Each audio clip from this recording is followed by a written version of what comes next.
much. And I don't know if you've had a chance to see the Financial Times video that hit the airwaves a couple of days ago, or within the last couple of days. And there was a young lady named Isabella Kaminska, and the name of the video is Gold, Our Dangerous Obsession. If you don't mind, I'd like to read you just a little bit from the video and then get your take on it. Sure. And there's sociologist Nigel Dodd, and he thinks gold is a poor form of money because it is antisocial. And quote, gold expresses a wastage of human potential, and that's what gold really is. It's human waste. Poo that is made to shine. If you're in love with gold, you're in love with your own poo. He also said gold undermines the fundamental point of what money should be. If you were sitting across from the table from Mr. Nigel Dodd, what would you have to say to him? Well, first of all, I have seen that video. In fact, I thought it was so hilarious. A lot of people took offense at it. I just thought it was so bad. It was funny. It was laughable. So I've been tweeting it out, putting it on my Twitter feed at James G. Rickards. And I'm just looking at my metrics. I've had over 1,500 views just from my Twitter feed. Now, I'm sure there are tens of thousands coming in from all over the world, but I just from my own Twitter feed, there are 1,500 people who have looked at it. Look, here's the thing. Isabel Kaminski is a fine reporter. The Financial Times is a fine newspaper. They do what they're told, right? She went out and did this. And actually, I thought the production value was very high. Somebody spent a lot of money making this video, but the content was hilariously bad and wrong. And I talk about, I hadn't obviously seen this video when I wrote my book, The New Case for Gold, but nevertheless, a lot of the arguments seen in the video are ones that I completely knocked down in The New Case for Gold. So people should watch it for a laugh, but it's also, there's a serious side to it, which is this video from the Financial Times is a perfect example of the miseducation, the conditioning, I'll even go so far as to say brainwashing about gold that has taken place. And a lot of things people think they know about gold are completely wrong. The important things that you should know about gold are very much unknown to most people. You and I and the listeners of this program may be familiar with it, but believe me, most Americans, and even a lot of people around the world, are not. And that's actually why I wrote the book. You know, I had the two bestsellers you mentioned, Currency Wars 2011 and The Death of Money in 2014.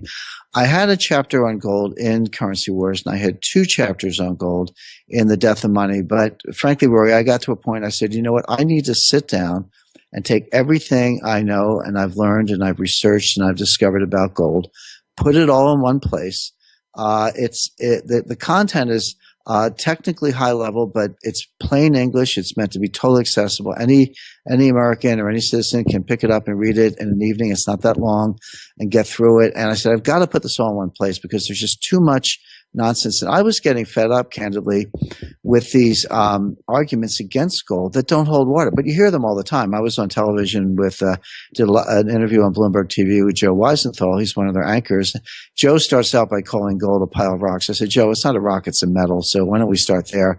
But you hear these things.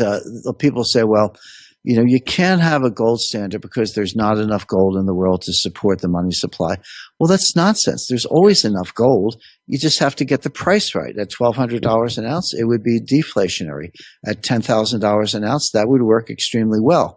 So the quantity of gold is not an impediment to the gold standard. But if you want one that works, you have to be honest about the real value of paper currency. And you would have to have $10,000 an ounce or higher to make it work. Now, I'm not saying there's going to be a gold standard tomorrow. I'm just saying in the next financial panic, central banks don't want a gold standard, but they may have to go to gold to restore confidence.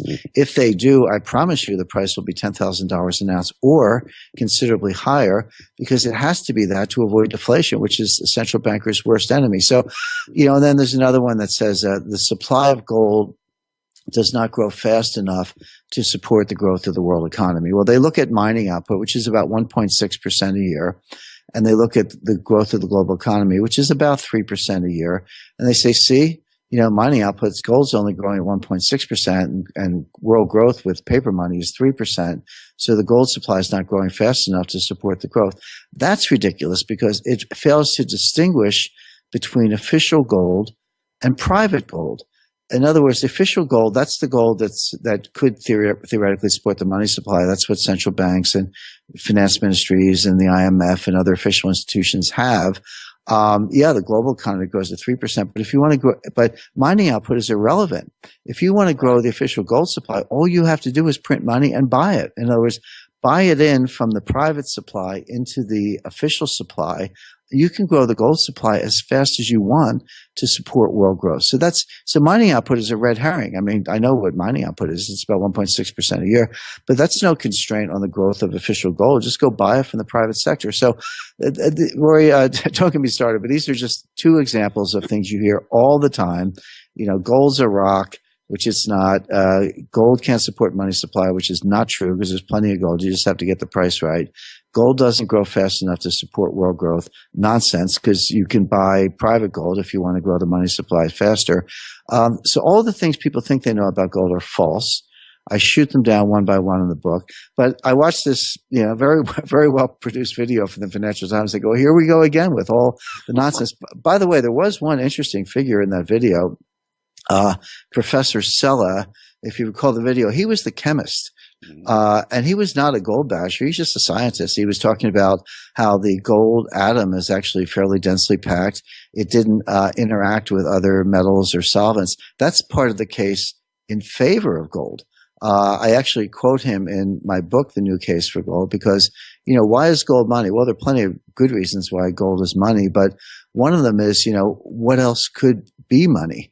You're not going to want something that's radioactive. You're not going to want something that dissolves in water. You're not going to want something that, is impossibly scarce. You want it to be scarce, but not too scarce. You don't want a gas that'll go up in the sky. In other words, Sella takes the periodic table of the elements, goes one by one, disqualifies all of them for different reasons, except gold, and reaches the conclusion that gold is the only one suitable for money. Now, that's not a complete argument, but it's a pretty good start to understanding why gold is money. And he is, they do interview him in the video. So it was nice to see some thoughtful commentary, but poor Isabella, she's a smart reporter. I'm sure she's a nice person, but she got lured into this, gold bashing thing. And it's just all this pop psychology about anal retentive, antisocial behavior. Look, here's the thing. Yes. The antisocial behavior is not coming from people. It's coming from the central banks. They're the ones lying to us. They're the ones who are non-transparent. They're the ones who are manipulating the money supply, manipulating our expectations behind the scenes. They're the ones who are destroying trust. So I agree that in a society where you could have sound money without gold. I mean, it's possible. It just never happens because the central bankers want to manipulate it for the benefit of the power elites and enrich themselves at our expense. And so the social contract is broken. I agree with that, but it wasn't broken by the people. It was broken by the elites. Exactly. If gold is a pet rock, if it's a tradition, why are the central banks so secretive about it? Why would they not open the doors to the to the New York Federal Reserve? Why would they not open the doors to Fort Knox and say, here's an audit, here's what we have, here's what it looks like? But they don't do that. So that leaves us to speculate on what is or is not there. So I agree with that. I mean, if you want to talk about antisocial, they're the ones that are being antisocial, not you and I. Correct. And by the way, Rory, your point that gold is a tradition. Who said that? That was Ben Bernanke. Exactly. He was doing an interview, I think, with some students at George Washington University, and somebody very intelligently said, Chairman Bernanke, if gold is such a worthless thing, how come the United States has 8,000 tons? How come the IMF has 2,000 tons? On and on. Why are all these central banks and IMF and official institutions holding thousands of tons of gold, if it's not a monetary asset? And Bernanke said, oh, it's a tradition, kind of blew it off. But, I actually spoke to Ben Bernanke about this personally, one-on-one, and I read his book. He made his scholarly reputation long before he went on the central bank. As a scholar, he was famous for studying the Great Depression in the footsteps of Milton Friedman and Anna Schwartz, who were probably the greatest scholars of the Great Depression. And so I read his book, and I met him and had a nice conversation. And his book actually says that gold was never a constraint on the money supply in the Great Depression. I mean, how many times have you heard it said, gold caused the Great Depression, or we could have got out of the Great Depression if we weren't on the gold standard, if only we had elastic money supply, we could have got out. You've heard that over and over. It's just not true. But the reason I know it's not true is Bernanke's own research. The law at the time, in the early 1930s, the law was that the money supply could not be more than 2.5 times the value of gold at $20 an ounce. So take all the gold that the Fed had the gold at the time. Take the gold that the Fed had, valued at $20 an ounce, multiply by 2.5. That was the maximum amount of the money supply. Bernanke showed that the money supply never exceeded 100%. It could have been 250%, 2.5 times, but it never exceeded 100%. In other words, the Federal Reserve could have doubled the money supply in the Great Depression, still remained on the gold standard, and still obeyed the law. Gold was never a constraint on the money supply. The constraint was the banks and the people. Nobody wanted to lend. Nobody wanted to borrow. Velocity was plummeting. These are all monetary phenomena, which are all true today, by the way, that had nothing to do with gold. So gold never acted, that the failure was not gold. It was discretionary monetary policy by the Federal Reserve. They failed to increase the money supply. Now, that Bernanke had no problem with that. He quadrupled the money supply between 2008 and 2014 with QE1, QE2, and QE3. But the point is, gold was never a problem. So anyway, I met Bernanke. I had his book with me. I asked him to autograph it. He very kindly autographed it, personalized it. That was very nice of him. And I said, Mr. Chairman, I just want to understand. I've read your research. My understanding is that you're saying that gold was not a constraint on the money supply during the Great Depression. Do I have that right? And he said, yes, you do. So I got it straight from the horse's mouth that gold was not the problem. And yet he goes in front of the students and says it's a tradition, as a way of disparaging gold. So, and I've spoken to other members of the Board of Governors of the Federal Reserve. I've spoken to regional Reserve Bank presidents. I've spoken to Nobel Prize winners, the top people at the IMF. I mean, I've just had all these conversations. What they tell you privately and what they say publicly are two different things. Yep. I've heard that before, and from other guests that I've interviewed. And I want to kind of look a little more globally, if you don't mind, Jim. And China, Russia, and all of the nations these two countries are aligning with, primarily through the Shanghai Cooperation Organization, the SCO. And the SCO represents approximately 70% of global commodities and approximately 50+% of global population. What impact will these massive organization of nations have on commodities and, more importantly, on the American economy? Well, Rory, first of all, I think you're very wise to focus on the SCO, the Shanghai Cooperation Organization. It's a lot more important than, the BRICS Bank and all that. I mean, BRICS Bank is kind of yesterday's news. Not that important, actually. China created the BRICS Bank as a lever to get more votes at the IMF. Well, guess what? They got the votes. Last December, Paul Ryan slid a hidden clause, a hidden provision in the budget bill. The budget bill itself was a disaster, but in the middle of this big budget bill, he slides in this authorization for the IMF to increase the voting rights of China, which they did. So China got what they wanted. So they're going to turn their back on the BRICS Bank because they would rather play in the IMF, which is a much more important organization. But the Shanghai Cooperation Organization is powerful because it's not just a financial arrangement. In fact, it's not even primarily a financial arrangement, although that's part of what they do. It's also a military, strategic, infrastructure, and commodities organization that includes Russia, China primarily, but also, Mongolia, Kazakhstan, a lot of nations throughout Central Asia. And what they're doing is reconnecting what's called the heartland, the Eurasian landmass, from the Middle East to Vladivostok and from Rotterdam to Vietnam, building highways, railroads, tunnels, airports, other connections, increasing natural gas pipelines, oil pipelines, building up, and they're basically bypassing the sea lanes. Now, when Asia is divided, you have to move transportation and strategic resources, and for that matter, money via sea lanes. And the United States controls the sea lanes through the United States Navy. We've done that for really 100 years at this point. Before that, it was the Royal Navy. But if you can build that network, that infrastructure network in Asia, then you don't need the sea lanes. You could take a rail car, you can load it in Shanghai, take it by rail to Rotterdam, right? All the way across China, Russia, Siberia, Central Asia, Eastern Europe, Western Europe. You don't need to ship it. And so that's what the Shanghai Cooperation Organization is doing. But the other thing they're doing is acquiring gold. China has acquired thousands of tons. Russia has acquired over 1,000 tons. Kazakhstan has acquired gold. By the way, I just got a very nice letter from the Prime Minister of Kazakhstan addressed to me personally. It was transmitted through the Kazakhstan embassy to the United States, which the Prime Minister said very, very complimentary things about my first book, Currency Wars. I'm sending him a personalized copy of my new book, The New Case for Gold. So I was honored to receive that, but it shows that, people are paying attention, and I would definitely keep my eye on the Shanghai Cooperation Organization. I've been following that for a couple of years now, and actually about a year ago, I did a really nice roundtable focusing just on the Shanghai Cooperation Organization, and I had three people who are very well studied in what's happening there, and what was happening at that time, I should say, or up to that point. And it worked out really well. And you mentioned Kazakhstan a couple of times, and a financial, I'm going to quote, this is from The Verge, and Koos Jansen over at Bullion Star picked it up and wrote an article around this.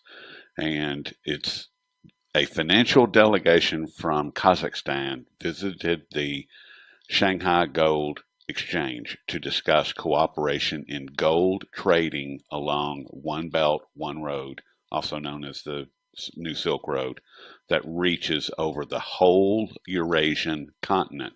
And that ties in with what you were just saying. And it sounds to me like, Jim, that all of this gold that Russia and China have been acquiring, and Kazakhstan, I've learned, has tripled their gold holdings within the last 5 years. They've gone from about 75 tons all the way up to about 225 tons. And now we learned that Kazakhstan is in communication directly with the Shanghai Gold Exchange, discussing openly gold trade along the New Silk Road. I mean, how is that going to, are these guys working on a gold standard, or is the New Silk Road, is it going to work through the SDR? Is the SDR basket going to have some gold involved in it? Or what's going on with that from your perspective? Well, I think a number of things are going on. And Rory, the way I would put it is the Chinese are too smart, and the Russians are also too smart to put a stake in the ground and say, here's what we want to do. What they're doing is keeping their options open. So on the one hand, they want to play in the Big Ten. The Big Ten is the IMF and the special drawing right. But right now, that's dominated by the United States. The United States has veto power over significant motions in the IMF. The U.S. has the largest voting bloc, the largest so-called quota, et cetera. Now, China is increasing its stake on, as you know, the IMF at the end of November 2015 voted to include the Chinese yuan in the basket that's used to calculate the value of the SDR. But I should just explain to you what the SDR is. The SDR stands for Special Drawing Right. Sounds geeky. I know a lot of PhDs who can't give you a straight answer on what it is, but it's actually incredibly simple. The special drawing right is world money. They don't want to call it world money because it's a little spooky sounding, but that's what it is. Exactly. Now, the Federal Reserve can print dollars, the European Central Bank can print euros, and the IMF can print SDRs. So it's just another form of fiat money printed by the IMF. By the way, you say, well, who's in charge of the IMF? They have a 24-member executive committee, 24 nations. You look at that list, you got kings, dictators, communists. You know, it's a nice group of people. You've got some democratically elected leaders too. It's not all dictators, but you know, it's a nice crowd. Completely unaccountable, self-perpetuating, unelected. They're just there. So they run the IMF, and basically they operate through the G20. And a lot of people think that because there's this basket that the SDR is backed up by a basket of hard currencies. It's not. It's just another fiat currency. Well, what's the role of the basket? The role of the basket is just a math problem to determine the value of the SDR expressed in other currencies. So you say, well, what's an SDR worth? Well, right now, one SDR is worth about $1.45. I receive an email from the IMF every morning giving me an updated valuation on the SDR. It's about $1.45. I've seen it as high as $1.55, as low as $1.35. It's just another exchange rate. It's like saying the euro. The euro went from $1.45 to $1.05 various times over the course of the past 5 years. Well, then sure, it's a floating exchange rate.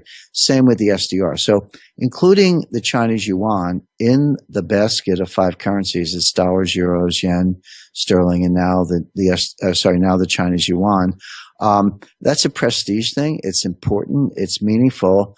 But it doesn't change the fact that the SDR is just another printed currency. So China's in that club. They got more votes at the IMF thanks to Paul Ryan, so they're in that club as well, and they want to stay in the club. But here's the point, Rory. When the next financial crisis comes, and I can see it a mile away. It's coming. It's going to be worse than 2008. We don't necessarily have time to go into all the science behind that, but it has to do with risk being an exponential function of system scale and the system getting larger. So that's just a matter of time, and probably not very much time. But when it happens, it's going to be bigger than the central banks. You go back to the last two. 1998, the world was hours away from every stock and bond exchange in the world closing. That was the LTCM crisis. I know that because I was there. I was the general counsel of LTCM. I negotiated the bailout. I was on the phone with the Fed. The treasurer was in the room. I talked to the CEOs of Goldman Sachs and all the major banks. So I know we were just hours away from every stock and bond exchange in the world closing. At least temporarily, and we avoided that by the last minute bailout. Now, come forward to 2008. We all know what happened there. Lehman, AIG, same thing, hours away from sequential collapse of all the major banks in the world, bailed out by the central banks. But look at the sequence. In 98, the banks bailed out a hedge fund. In 2008, the central banks bailed out Wall Street. Sorry, 98, Wall Street bailed out a hedge fund. In 2008, the central banks bailed out Wall Street. In the next crisis, possibly 2018, if we keep up this 10-year tempo, who's going to bail out the central banks? Each one gets bigger than the one before. Who's bigger than the central banks? The answer is the IMF. They have the only clean balance sheet left in the world. They're going to print trillions of SDRs, flood the zone. The Fed's not going to be the Fed took their balance sheet from $800 billion to $4 trillion in the last bailout, but they haven't reversed it. They haven't normalized it. They're not back down to where they started. They're still at the $4 trillion. What are they going to do the next time? Go to $8 trillion, $12 trillion? They can't. I mean, legally they can, but they're at the outer limit of confidence. So the only source of new money without destroying confidence in theory is the IMF. They're going to issue the SDRs. But they're going to need China's support to do that because China has a bigger voice. And China's quid pro quo is fine. Let's issue the SDRs, but now the dollar is no longer the global reserve currency. The dollar will be like a Mexican peso. It'll be used locally inside the United States, but it won't be the benchmark for the world. It'll be the SDR. So China, the Chinese yuan is not ready to be a global reserve currency, but the Chinese and the Russians don't like the dollar as the global reserve currency because it gives the U.S. too much power. So the solution is use the SDR as the global reserve currency. And by the way, when you sit down at that poker game to cut that deal, your chips in the poker game are going to be the amount of gold you have. So that's why China's getting gold, Russia's getting gold, our friends in Kazakhstan are getting gold. Get your gold now. And I just say to investors, hey, if it's good enough for China, it's good enough for me. What I tell my wife is, if we do what wealthy people do, then we have a much better opportunity of being wealthy. And the Chinese nation, in my opinion, is one of the wealthiest nations in the world right now, based on the volume of gold that they have. Sure. The two wealthiest nations, the two largest economies and among the wealthiest nations in the world are the United States and China.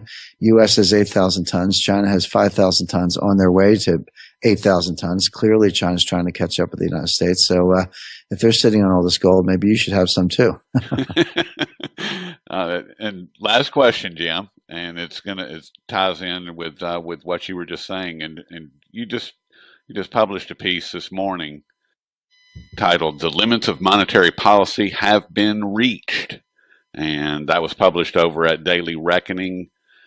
And what I wanted to ask you about is NIRP, the negative interest rate policy. And with several countries already moving towards a cashless society and digitized currencies, and all the talk of a cashless society here in the US, from my perspective, this would be the mechanism to implement a negative interest rate policy.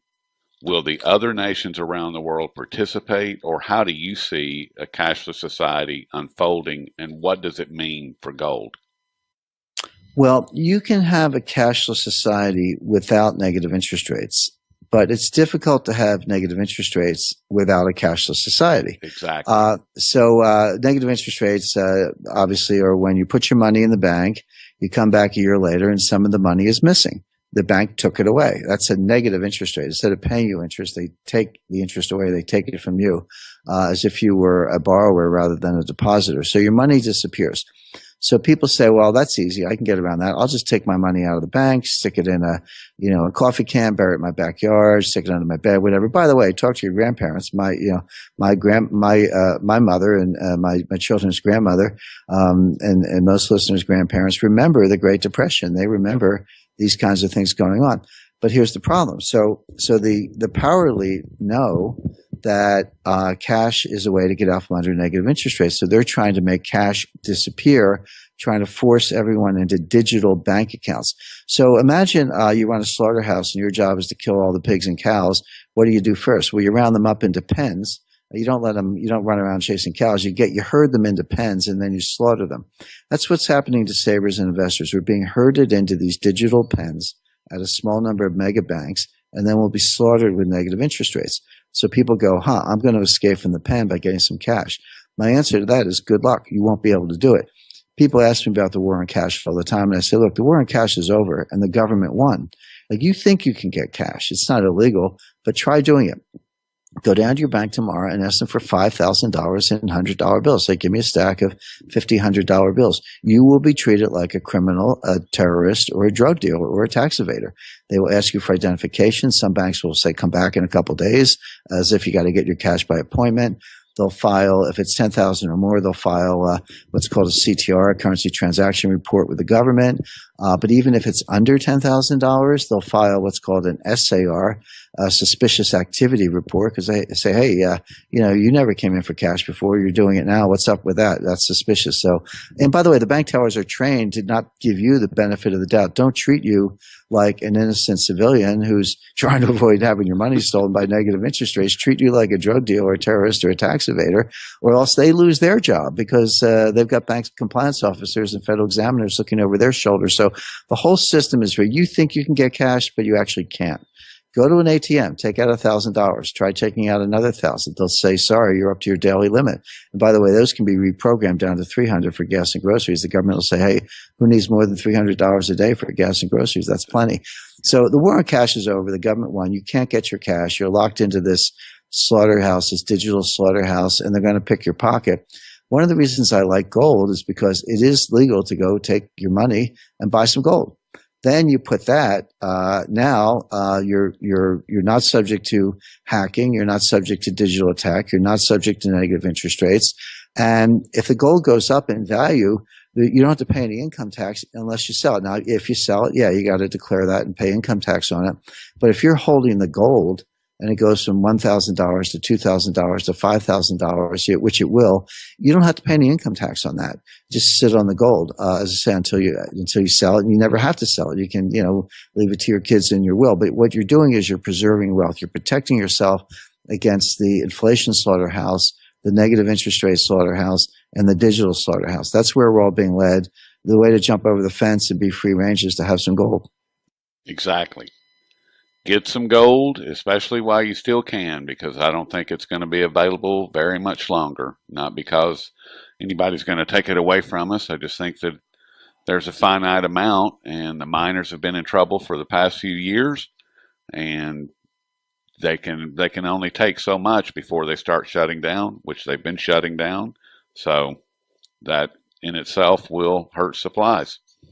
Well, that's absolutely right, Rory. I just got back from Switzerland and I met with the head of the world's largest gold refinery. And now, so what does a gold refinery do? They take gold in the front door, they refine it and ship it out the back door. They basically take gold in three forms: what's called doré, straight from the mines; scrap, which is rings, necklaces, etc. And then they take gold, but it's maybe two nines, 99% pure gold in these old gnarly 400-ounce bars. They refine it into four nines. That's 99.99% pure 1 kilo bars, which is the new global standard set by China. So my friend knows who all the sellers are, and he knows who all the buyers are. I'm talking physical gold. I'm not talking paper gold, COMEX futures. I'm not talking about any of that. I'm talking about physical gold. He buys it and he refines it and he sells it. So he knows who the buyers are. He knows who the sellers are. He said from the point of view of his buyers, he cannot meet the demand. They want to buy twice as much gold as he can produce. He's working his plant 24 hours a day. He cannot produce it fast enough. On the buying side, from his perspective, he cannot source the gold. He's seeing shortages. He's having difficulty getting gold in the front door. So he's got more demand than he can meet. Supply is drying up. So the physical shortages are already there today. What do you think is going to happen in the financial panic? What do you think is going to happen when the price of gold goes up?